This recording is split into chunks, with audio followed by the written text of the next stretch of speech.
하나님이 가라사대 하늘의 궁창에 광명이 있어 주야를 나뉘게 하라. 또 그 광명으로 하여 징조와 사시와 일자와 연한이 이루라. 또 그 광명이 하늘의 궁창에 있어 땅에 빛이라 하시고 그대로 되니라. 하나님이 두 큰 광명을 만드사 큰 광명으로 낮을 주관하게 하시고 작은 광명으로 밤을 주관하게 하시며 또 별들을 만드시고 하나님이 그것들을 하늘의 궁창에 두어 땅에 비치게 하시며 주야를 주관하게 하시며 빛과 어둠을 나뉘게 하시니라. 하나님의 보시기에 좋았더라.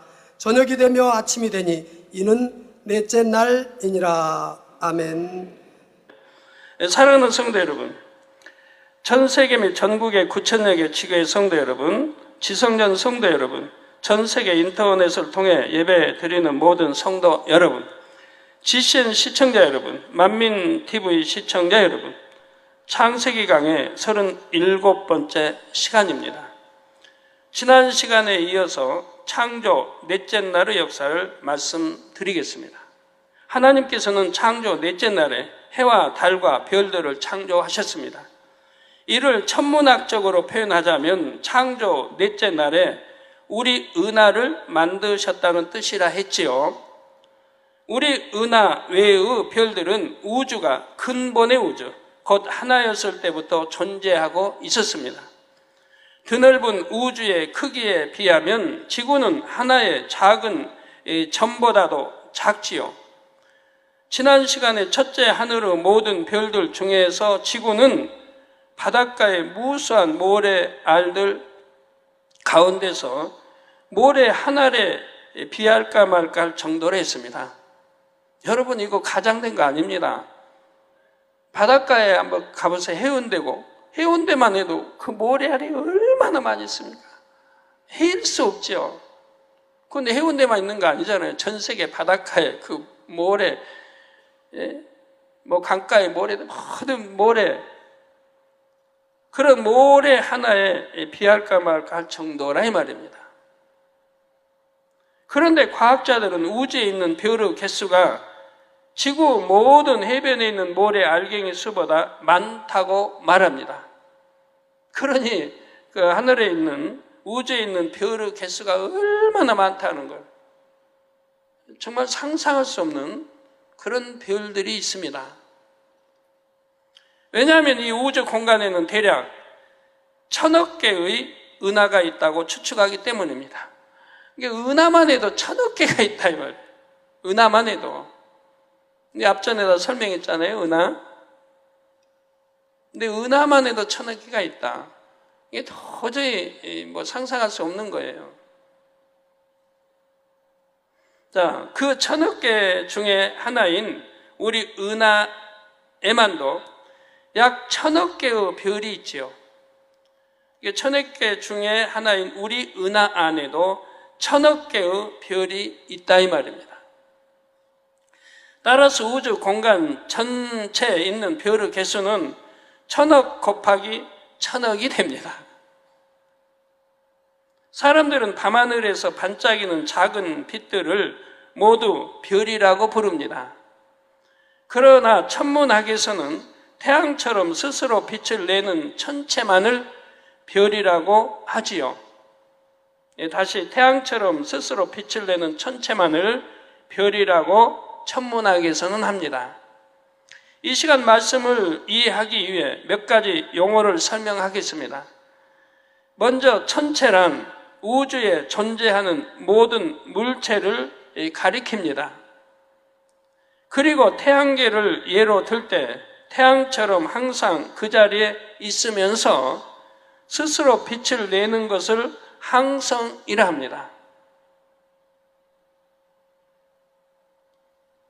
우리 학생들은 학교에서 다 배우는 것이죠. 천문학에서는 이 항성을 별이라고 하며 우리가 밤하늘에서 볼 수 있는 별들 대부분이 바로 이렇게 스스로 빛을 내는 천체이지요. 그 중에서 극히 일부는 태양빛을 반사해서 빛을 내는데 그것이 별처럼 보이는 것입니다. 예를 들어 샛별이라 부르는 금성도 스스로 빛을 낼 수가 없습니다. 그런데 새벽 시간 동력 하늘에서 밝게 반짝이는 것을 볼 수가 있습니다. 이는 금성이 스스로 내는 빛이 아니라 태양빛을 받아서 그것을 반사한 것뿐이지요. 태양계 안에는 일정한 주기로 태양의 둘레를 도는 천체들이 있습니다. 이렇게 항성을 공전하는 천체를 행성이라 합니다. 자, 태양은 뭐에 들어가요? 행성이에요. 위성이에요. 항성이에요. 뭐에 들어가요?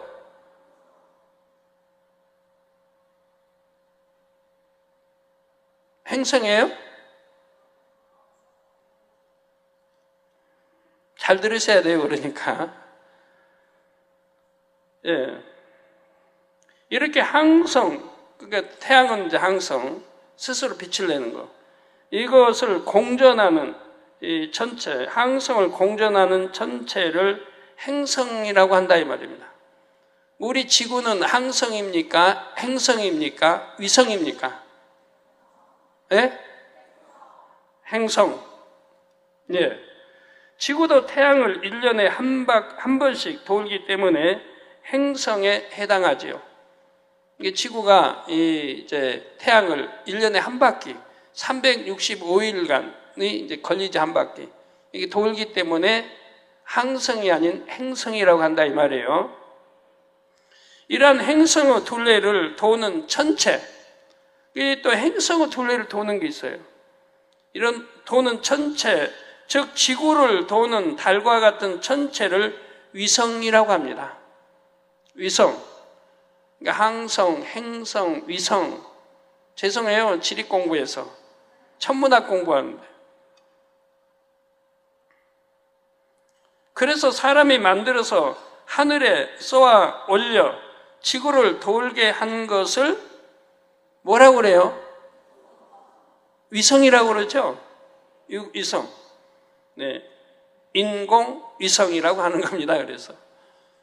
사람이 만들어 쏘아 올린 것은 지구를 돌잖아요. 행성을 돌고 있기 때문에 위성이라고 한다. 이 말이에요. 그래서 인공위성이라고 말하는 것입니다. 이해되시죠? 어느 때는 이 인공위성들도 태양빛을 반사해서 반짝이는 것이 마치 밝은 별처럼 보이기도 합니다. 여러분 밤하늘에 하늘을 이제 쳐다보시면 위성을 볼 수도 있어요. 인공위성은 밤하늘에 도는 거. 저는 고등학교 때 많이 봤어요. 인공위성 도는 걸. 그래서 인공위성 속도도 알고 알아요. 그때는 늘 뉴스에 나왔어요. 어디 뭐 남쪽 어디 뭐 어디 몇 시에 이렇게 보면 인공위성이 지나간다. 옛날에 그렇게 알려줬어요. 그래서 저도 이제 방학에서 여름에 시골 가면 친구들하고 놀면서 학교 운동장에 누워서 인공위성 그 지나간다는 그 시간에 이제 또 내대도 털어놓고 그리고 지나가는 거 봤어요. 그래서 자주 봤어요. 그래서 인공위성의 속도는 그 하늘에서 어느 정도의 속도다는 것도 알게 되는 거고요. 굉장히 느려요. 보면은 보고 있으면 발견했죠. 그러면 사라지는까지 꽤 오래 걸려요. 아주 느리게 가니까. 뭐 별로 높은 거 아닌데도 뭐 그게 그렇게 느리게 그렇게 가니까. 그래서 우리가 별의 이동을 볼 때 보면 별의 이동은 엄청 빠르죠. 그보다 너무너무 높은 곳에 있는데 상상을 초월한 높은 곳에 있는데도 그 별의 이동은 엄청 빠르잖아요. 여러분 보신 분들.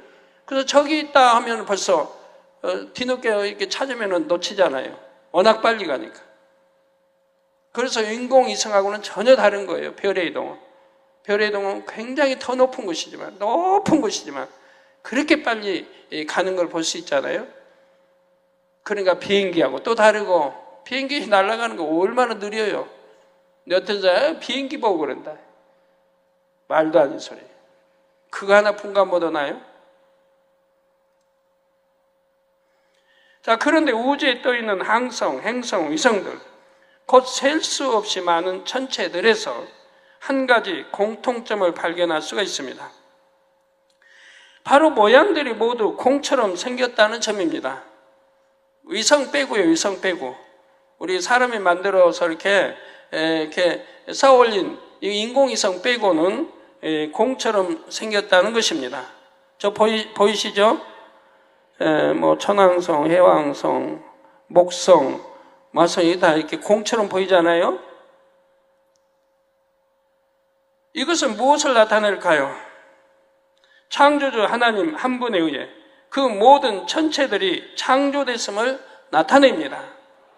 과학자들은 대폭발로 생겨난 우주 먼지들이 뭉쳐서 별이 됐는데 오랜 시간 돌다 보니 구형이 됐다고 말할 것입니다. 즉 구형, 원이 됐다고, 오랜 세월 동안 돌다 보니 원이 됐다고 말한다 이 말이에요. 한번 생각해 보세요. 가당치나 말입니까? 그렇다면 인공위성들도 점차 공과 같은 모양으로 바뀌어야 할 것입니다. 근데 인공위성이 지구 궤도를 도는 시간은 뭐 길어야 15년 정도 되며 수명이 닿으면 뭐 계속 쓰레기로 돌고 있죠. 쓰레기로 우주 쓰레기가 돼버리기도 하고 또는 폭파시켜서 바다로 떨어뜨린다고 하지요. 그러니까 인공위성이 지구 궤도를 도는 시간과 천체들이 우주에 있었던 시간은 차이가 너무 많이 나죠. 그래서 비교할 수는 없어요. 그렇지만 만약 인공위성이 수억만 년 돈다고 해서 구형이 되겠느냐 이 말입니다. 그래 안 그래요? 될 수가 없겠죠.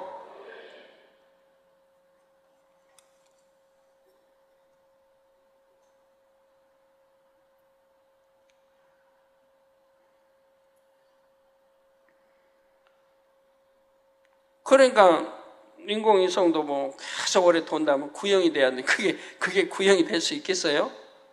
인공위성 중에서는 약 2시간마다 지구를 한 바퀴씩 도는 것들도 있습니다.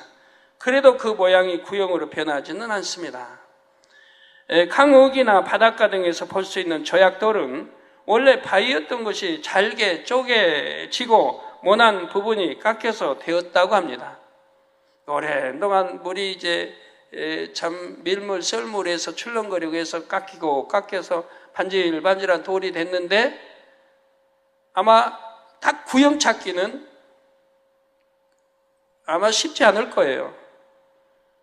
다 반질반질해서 달아서도 딱 원형의 아마 조약돌 찾기는 하루 종일 찾아보세요. 찾을 수 있긴 하나. 제가 지금 하는 말씀 중에 뭔가 이해하고 들으세요, 지금? 하도 조용하니까.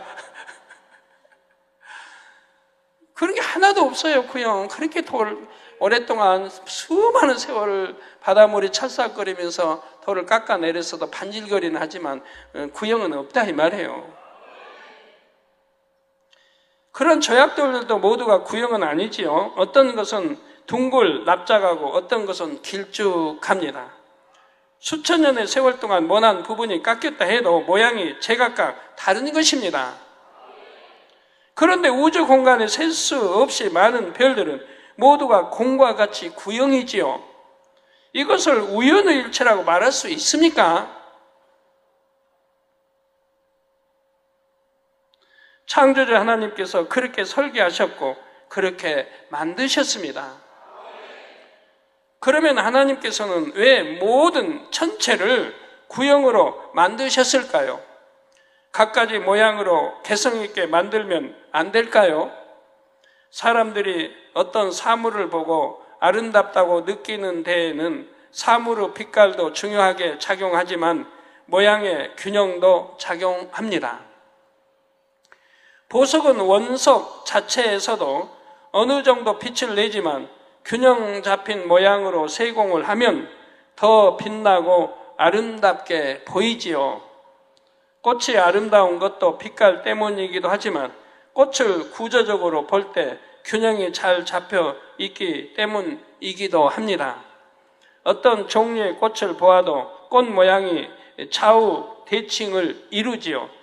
좌우 대칭이란 가운데를 중심으로 반으로 접으면 좌우가 일치하는 것입니다. 지금 화면에 나오고 있죠.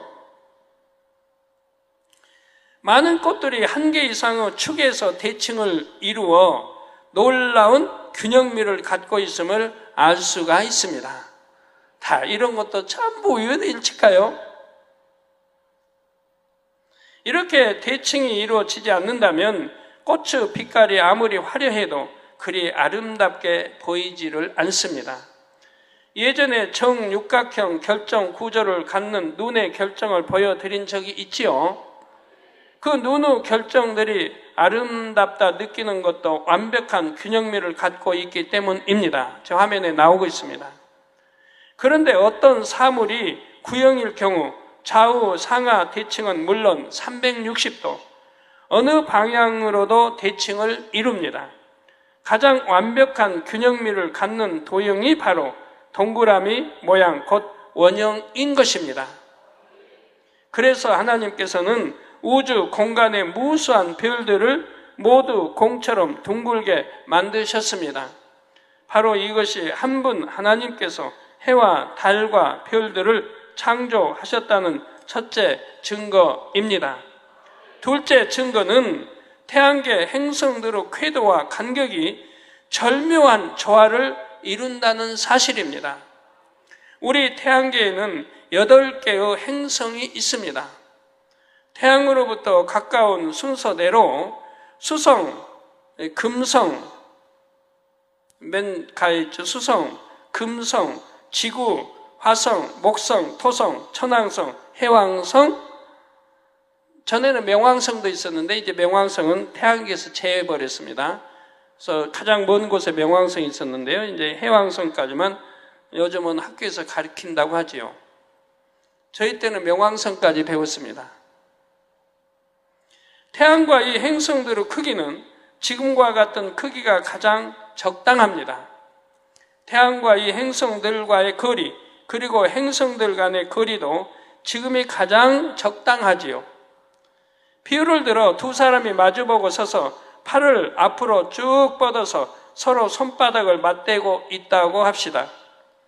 서로 상대적으로 손바닥을 미는 힘이 같다면 두 사람은 그 자리에 그대로 있게 되지요. 둘 사이에는 팽팽한 힘이 오고 가는 중이지만 제3자는 그냥 두 사람이 나란히 서 있는 것처럼 보입니다.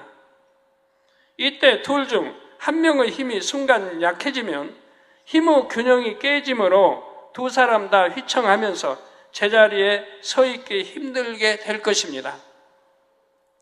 이처럼 태양과 8개의 행성들이 지금의 위치에 있을 수 있는 이유도 적당한 크기와 간격을 갖고 있기 때문입니다.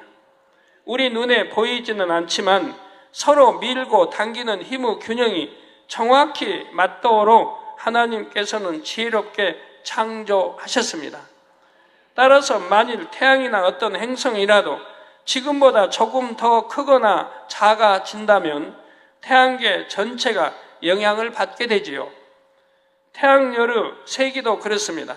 과학자들의 연구 결과에 의하면 만일 태양이 지금보다 5%만 더 뜨거워져도 지구에는 식물이 살 수 없게 된다고 합니다. 식물이 살 수 없게 되면 자연히 동물들도 살 수 없게 되지요. 이는 지구보다 조금 더 태양에 가까운 금성과 조금 더 태양에서 먼 화성에 아무런 생명체가 살지 못하는 것만 보아도 알 수가 있습니다. 가까우면 뭐 타버릴 것이고 너무 뜨거워서 안 되고 멀면은 너무 추워서 얼어버리고 추워서 또 생명체가 살 수가 없지요. 지구는 가장 생명체가 살 수 있는 가장 알맞은 이 위치에 거리에 놔두셨다 이 말이에요. 태양과의 거리에. 성도 여러분, 천문학이 발전할수록 우리 태양계의 특징들이 드러나고 있습니다. 그 중에 한 가지를 소개해 드리겠습니다. 앞서 태양과 같은 별이 우리 은하에만 약 1000억 개가 있다고 말씀을 드렸습니다. 그런 별들 곧 그 항성들도 태양계처럼 몇 개의 행성들을 갖고 있지요.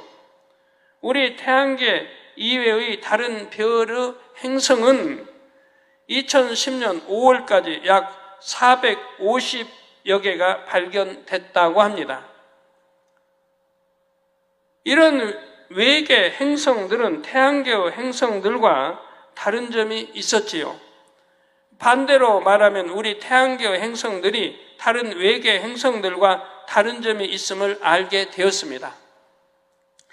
행성은 크게 두 가지로 분류할 수 있는데 암석질 행성과 가스형 행성입니다. 암석질 행성은 표면이 암석으로 되어 있어서 비교적 부피는 작지만 밀도는 높습니다. 수성, 금성, 지구, 화성이 이에 속하지요. 가스형 행성은 핵 부분만 조금 암석질일 뿐 행성 자체가 거대한 가스 덩어리입니다. 예를 들어 목성, 토성, 천왕성, 해왕성이 가스형 행성이지요. 이런 가스형 행성에는 가스의 빠른 흐름으로 엄청난 세기의 바람이 불고 있으며 거대한 규모의 태풍도 끊임없이 발생합니다. 따라서 상식적으로 생각해도 생명체가 살기에 유리한 환경은 가스형 행성보다는 암석질 행성임을 알 수가 있지요. 천문학자들은 드넓은 우주 공간에서 지구와 같은 조건을 가진 행성이 어딘가에는 있을 것이라고 기대합니다. 그런데 지금까지 발견된 외계 행성들은 대부분 이런 가스형 행성이었습니다. 더구나 발견된 외계 행성들은 그들의 항성에 가깝게 자리하고 있었지요. 이와 달리 우리 태양계에서는 가스형 행성들이 태양에서 먼 곳에 있습니다. 이런 배치는 매우 독특한 것이지요. 가스형 행성들은 태양에서 먼 곳에 있고 반대로 지구와 같은 암석질 행성이 태양에서 가까운 곳에 있는 것이지요.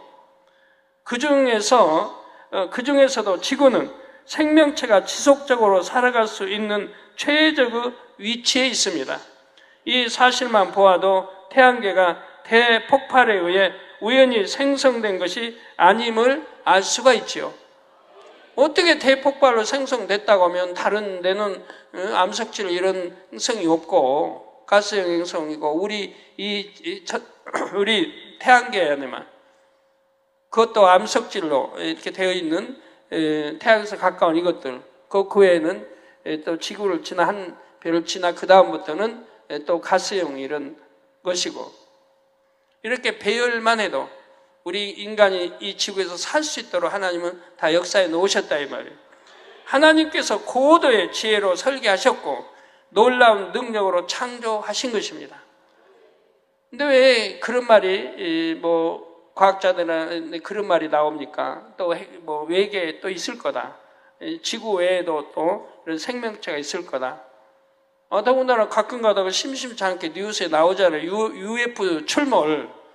UFO 출몰 분명히 출몰하는데 순간에 사라지고 이런 거를 보면서 고대 지식을 가진 고대 지혜를 가진 외계에서 지구를 이렇게 방문했다고 생각들 하는 거죠. 그러니까 외계도 어디 있을 거라고 생각을 하는 거예요.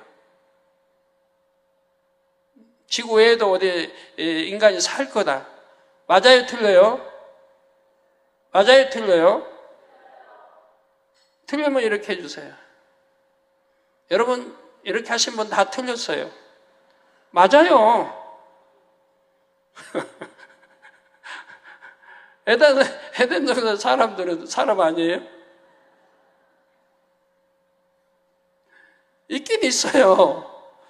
그들이 말하는 것과 전혀 다른 2차원의 에덴에 살고 있는데 UFO에 대해서 정체를 모르기 때문에 그런 말들을 많이 하게 되는 거죠. 그래서 겁을 내고 저 중남미 쪽에는 군에서는 항상 비상이 UFO가 언제 공격해 올지 모르니까 비상이 걸려있는 그런 것도 있고 자주 출몰하니까 그쪽은. 그러지만 하나도 걱정 안 해도 되는데 그 정체만 안다면 하나님께서 해와 달과 별들을 창조하신 증거 셋째는 해와 지구와 달의 거리와 크기가 오묘한 조화를 이룬다는 사실입니다. 지난 시간에 해와 달의 부피가 얼마나 차이가 나는지 말씀을 드렸습니다. 부피를 계산해 보면 해는 지구의 약 130만 배, 해는 지구의 약 130만 배, 달은 지구의 약 50분의 1배여서 해는 달의 약 6,500만 배라 했지요. 이게 달과 해를 비교하면 약 6,500만 배가 된다 이 말입니다. 이는 입체적인 부피를 계산한 것이고 지름을 비교해 보면 해는 달의 400배입니다. 지름으로 계산하면요. 그냥 평면에 동그랗게 해와 달을 그린다면 해는 달보다 지름이 400배 더 큰 원을 그려야 정확한 비율로 그린 것이 되지요. 저 달의 지름을 1cm로 그린다면 해의 지름을 4m로 그려야 하는 것입니다. 그러니까 이 화면에 나오긴 좀 어려워요.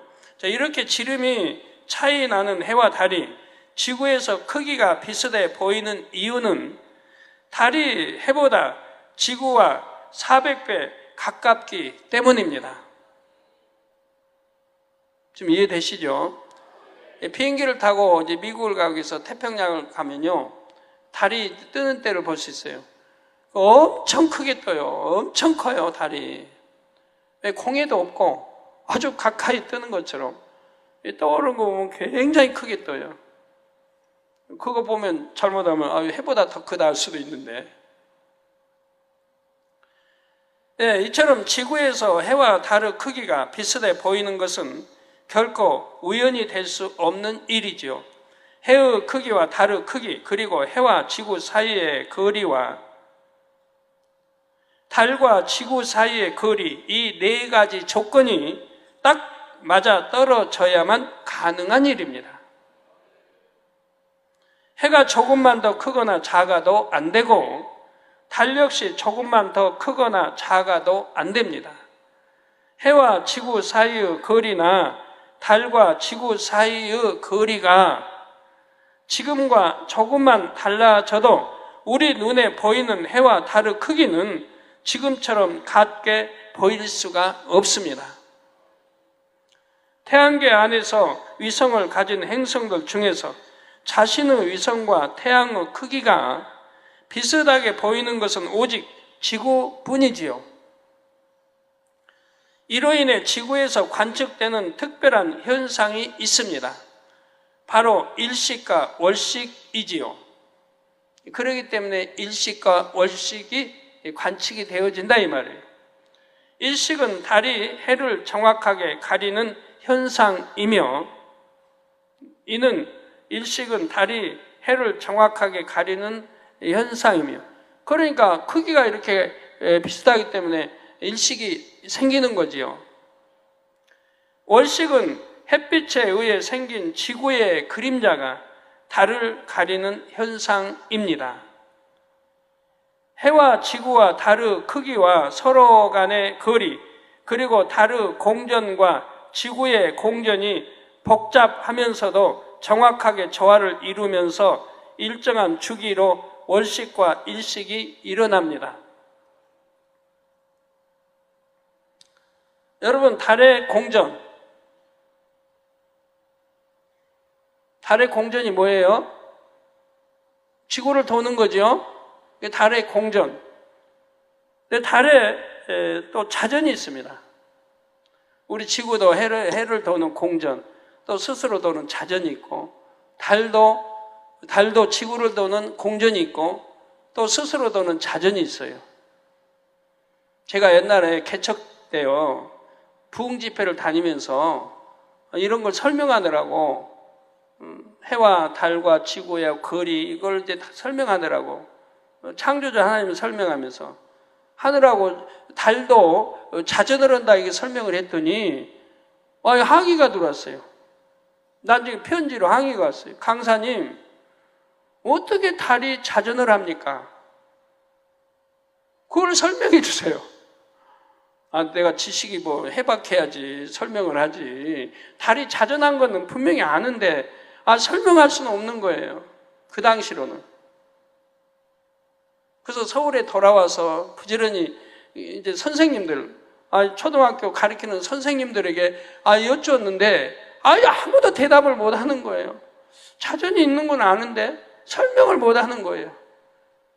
그래서 이거를 설명해서 답을 해줘야 되겠는데, 그래서 이리 물어보고 저리 물어보고 해도 답을 하는 분이 없더라고요. 그런데 어떻게 우연히 부산에 있는 어떤 분이 그걸 설명해 줬어요. 부산에 있는 분이. 다른 자전하는 이유가 이렇게 자전하는데 우리가 모르는 그 이유에 대해 설명을 해 주시더라고요. 그래서 알고 답을 해 준 적이 있는데, 그냥 강사가 말하면 아멘하고 들을 일이지 왜 자기 생각 지식이 안 맞는다 꼬치고 이게 파고들면 어떻게 다 일일이 답을 합니까?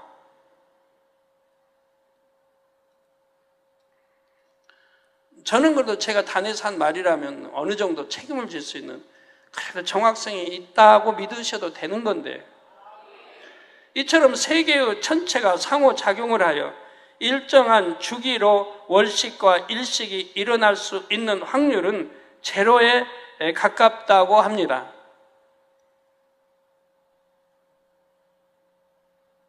도저히 일어나기 어려운 일을 지구에서는 관측할 수 있는 것입니다. 그런데 세상의 과학자들은 이처럼 확률이 제로인 일이 대폭발에 의해 우연히 이루어진 일이라고 말합니다. 또한 세상의 많은 사람들이 그것을 사실로 믿고 있습니다. 이처럼 정교하게 운행하는 우주의 전체는 대폭발로 인해 우연히 생긴 것이 아니라 우리 아버지 하나님께서 창조하신 것입니다. 사랑하는 성도 여러분, 해가 생명체에 꼭 필요한 존재라는 사실은 모두가 인정할 것입니다. 반면 달은 스스로 빛과 열을 내지 못합니다. 그런데 하나님께서는 왜 달을 만드셔서 지구와 함께 있게 하셨을까요? 육적인 이유와 영적인 이유가 있는데 먼저 육적인 이유를 말씀드리겠습니다.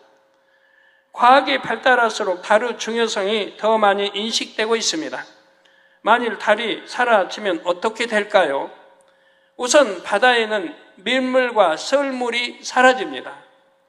그러면 갯벌이 마르고 해변에 사는 조개, 게, 낙지 등이 보금자리를 잃게 됩니다.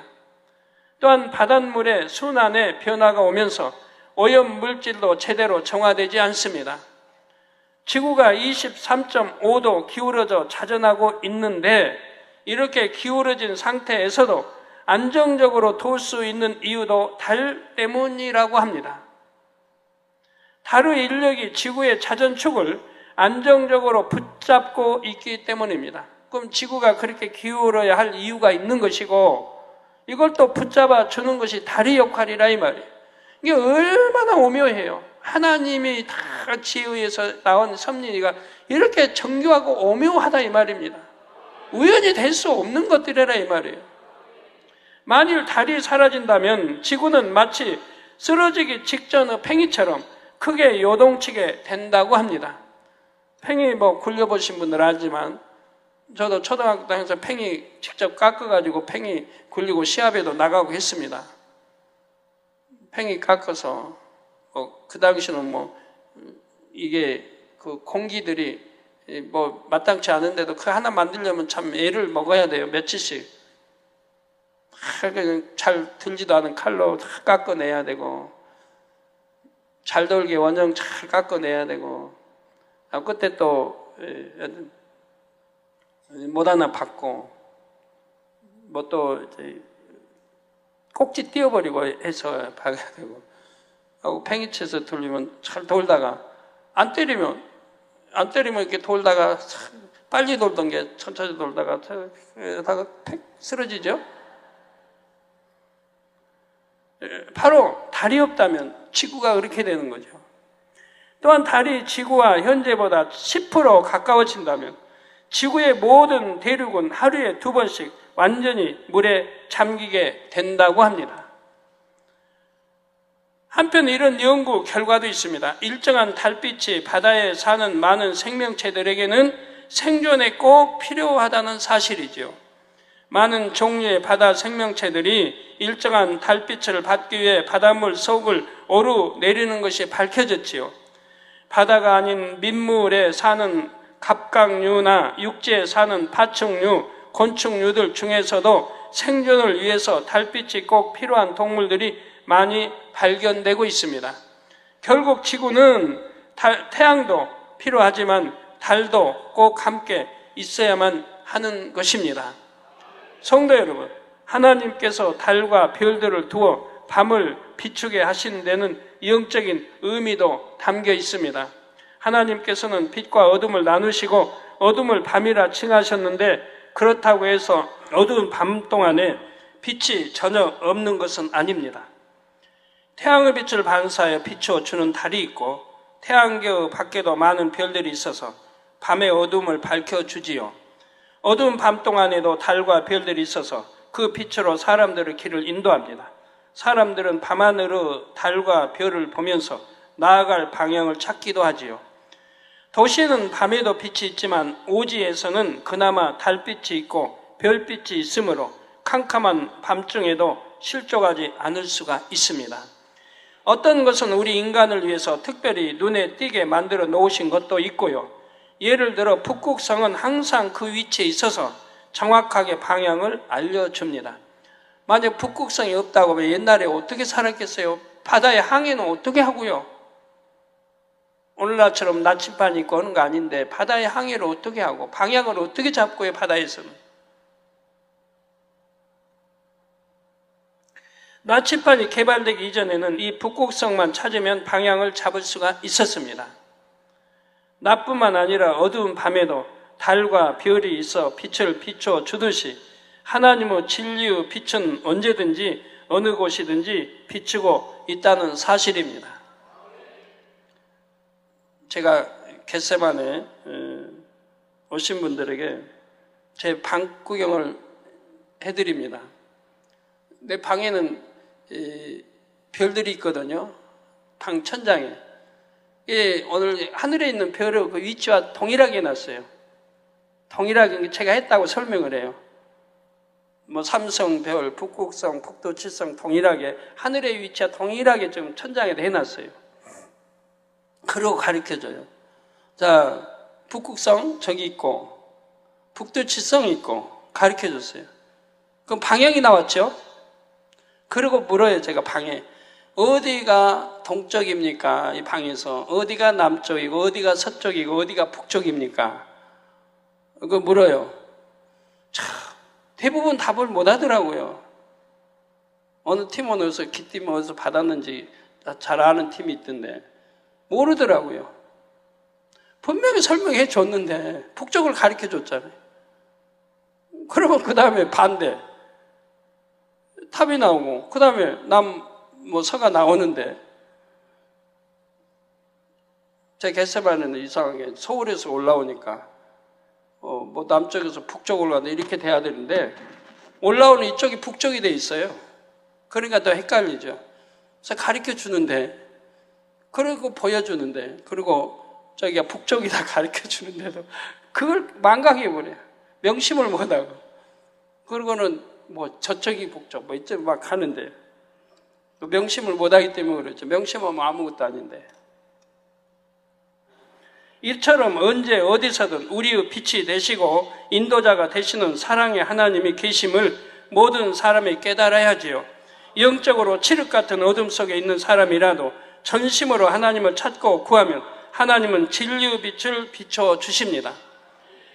역대하 16장 9절 전반절에 여호와의 눈은 온 땅을 두루 감찰하사 전심으로 자기에게 향하는 자를 위하여 능력을 베푸시나니 말씀하셨습니다. 전심으로 자기에게 즉 하나님께 향하는 자를 위하여 능력을 베푸신다. 그냥 향하는 게 아니라 전심으로 마음과 뜻과 힘, 정성을 다해 하나님을 첫째로 사랑하고 우리 주님이 말씀한 대로 첫째로 사랑하라. 자, 이런 사람들이죠. 또한 시편 18편 6절에 시편 기자는 내가 환난에서 여호와께 아뢰며 나의 하나님께 부르짖었더니 저가 그 전에서 내 소리를 들으시며 그 앞에서 나의 부르짖음이 그 귀에 들렸도다 했지요. 시편 34편 6절에도 이 공고한 자가 부르짖음에 여호와께서 들으시고 그 모든 환난에서 구원하셨도다 했습니다. 이젠 정말 통에 잡아가고 겸비해서 하나님 앞에 낮아진 거죠. 하나님 이제 정말 말씀대로 살겠습니다. 그렇게 변화되고, 그렇게 낮아서 변화되고, 통에 잡아 이렇게 해서 하나님께 부르짖고 찾으면 하나님이 만나 주신다 이 말이에요. 문제 해결자가 되어 주신다 이 말이에요.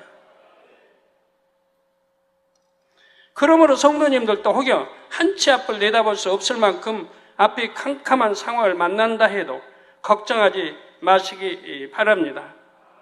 언제든지 어디서든지 부르짖는 여러분의 소리를 들으시는 전지전능한 하나님이 계시기 때문입니다. 우리 하나님은 항상 여러분에게 은혜 베풀기 원하시고 평강 주기를 원하십니다. 사람 편에서 사모하지 않고 구하지 않기에 받지 못하는 것뿐이지요. 또한 사람 편에서 빛을 싫어하여 멀리하게 어둠 가운데 헤매며 고통받는 것입니다. 우리는 밤하늘에 두신 달과 별들을 통해서도 어두운 가운데에서도 우리에게 소망을 주시는 아버지 하나님의 은혜와 사랑을 마음으로 깊이 느낄 수가 있습니다. 성도님들은 이 사랑을 힘입어 온전히 빛 가운데 행하심으로 여전히 어둠 가운데 행하는 영혼들을 빛으로 인도해 주시기를 바랍니다. 결론을 말씀드립니다. 사랑하는 성도 여러분, 이 시간은 하나님께서 해와 달과 별들을 창조하신 증거 3가지를 말씀드렸습니다. 또한 해와 함께 달을 만드신 이유와 별들도 만드신 이유를 말씀드렸지요. 다음 시간에는 하나님께서 광명으로 하여 징조와 사시와 일자와 연한이 이루라 하신 말씀이 어떻게 성취됐는지를 말씀드리겠습니다. 욥기 38장 31절에서 33절에 보면 하나님께서 욥에게 몇 가지 질문을 하셨습니다. 내가 묘성을 메어 떨기 되게 하겠느냐? 삼성의 띠를 풀겠느냐? 내가 12궁성을 때를 따라 이끌어 내겠느냐? 북두성과 그 속한 별들을 인도하겠느냐? 내가 하늘의 법도를 아느냐? 하늘로 그 권능을 땅에 베풀게 하겠느냐? 여기에 나온 묘성, 삼성, 12궁성은 별자리 또는 특정 별자리에 있는 별들을 가리키는 말입니다. 사람들은 별들을 움직이지 못하는 것은 물론 어떻게 만들어졌는지도 정확히 모르지요. 그런데 하나님께서는 그 별들을 만드셨고 하늘의 법도를 세워서 그에 따라 움직이게 하셨다는 사실입니다. 사람은 지식과 지혜가 발달한다 해도 별 하나도 만들 수 없으며 마음대로 움직이지도 못합니다. 이렇게 미약한 존재임에도 하나님을 찾거나 경외하지 않고 오히려 하나님을 대적하는 인생들이 많지요. 우리 하나님께서 이런 인생들에게도 구원의 기회를 주시고자 오래 참고 기다리십니다. 베드로후서 3장 9절에 주의 약속은 어떤 이유 더디다고 생각하는 것 같이 더딘 것이 아니라 오직 너희를 대하여 오래 참으사 아무도 멸망치 않고 다 회개하게 이르기를 원하시는지라 말씀하신 바와 같지요. 따라서 우리 아버지 하나님의 사랑이 얼마나 깊은지를 알아야 하겠습니다. 여러분의 이 사랑을 먼저 깨달은 분들입니다. 그러므로 여러분이 이제 하나님이 창조주 되심을 힘써 전하셔서 아버지의 오래 참으심의 열매가 풍성히 맺힐 수 있도록 해주시기를 주님의 이름으로 축원합니다. 말씀 상고하시면서 통성으로 다 같이 기도하시겠습니다. 할렐루야. 주님 은혜와 사랑에 감사를 드립니다. 아버지 하나님, 오늘도 들은 말씀이 믿음이 되고 생명이 되며 참으로 창조주 하나님이 모든 우주 만물 전체 모든 것을 창조하셨음을 우리가 정령히 믿고 세상의 이론과 지식에 의해서 되어진 이러한 아버지 진화론이나 하나님 창조를 부인하는 그러한 말에 현혹되지 않게 도와주시기를 원합니다. 주여, 우리는 하나님이 창조주이심을 많은 걸 통해서 아버지 근거와 아버지 또 그에 합당한 이론들을 아버지 만들어낼 수가 있습니다. 우리는 눈으로 본바요 만진바요 하나님의 기사 표적 권능들을 보고 있습니다.